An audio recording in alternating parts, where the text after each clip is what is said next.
नमस्कार प्रेक्षकांनो, ठरलं तर मग या मालिकेच्या आजच्या भागामध्ये आपण पाहणार आहोत की कल्पनाला फार वाईट वाटत असतं आणि ती तिच्याकडे असणाऱ्या घराच्या किल्ल्या पूर्णाजींना परत देते. ही जबाबदारी पेलण्याइतकी माझी लायकीच नाही असं ती म्हणते आणि रडत रडत तिथून निघून जाते.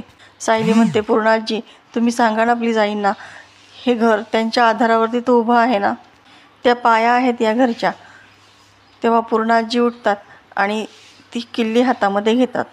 सायलीकडे जाऊन म्हणतात की फक्त कल्पनाच नाही तर मी सुद्धा माणसं ओळखायला चुकली आहे.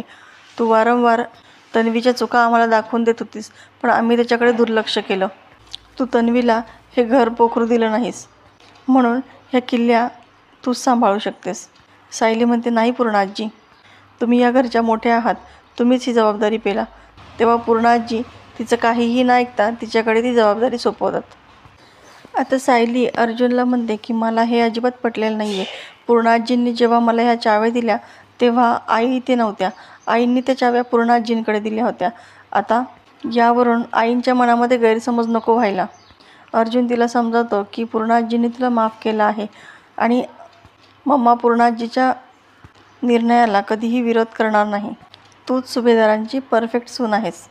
आता इकडे महिपतने त्याच्याच माणसाला पकडलेलं असतं ज्याने साक्षीच्या विरोधामध्ये कोर्टामध्ये साक्ष दिलेली असते.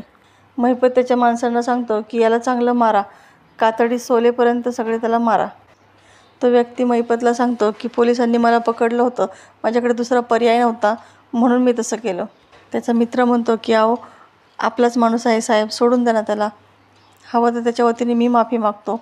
तेव्हा महिपत म्हणतो, तू माफी मागतोस का? मग गुडघ्यावर टेकून माफी माग. तो खाली बसता क्षणी महिपत त्याला गोळी झाडतो आणि त्याच्या माणसांना धमकावतो की कुणाला अजून याची बाजू घ्यायची आहे का? मग तेव्हा ते सगळेजण घाबरून नाही असं म्हणतात आणि पुन्हा त्याला मारू लागतात. आता दुसऱ्या दिवशी सकाळी जेव्हा सायली उठते तेव्हा तिला कालचा प्रसंग आठवतो आणि ती खूपच घाबरते.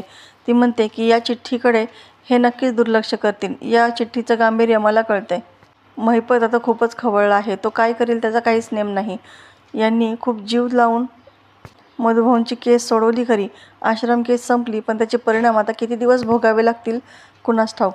आता मलाच काहीतरी करायला पाहिजे असं म्हणून ती खाली जाताना खोलीला कडी लावून जाते.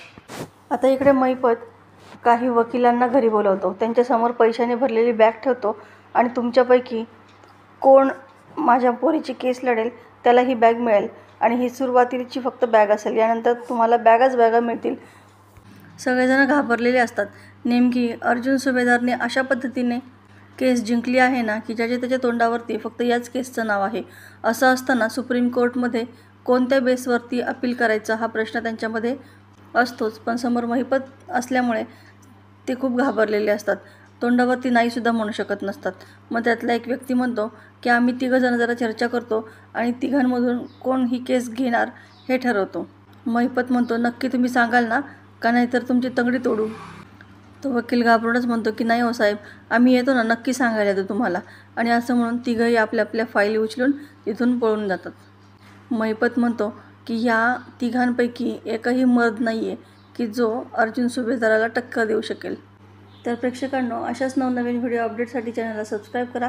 नोटिफिकेशनसाठी बेल आयकॉन अवश्य दाबा. व्हिडिओ पाहिल्याबद्दल धन्यवाद.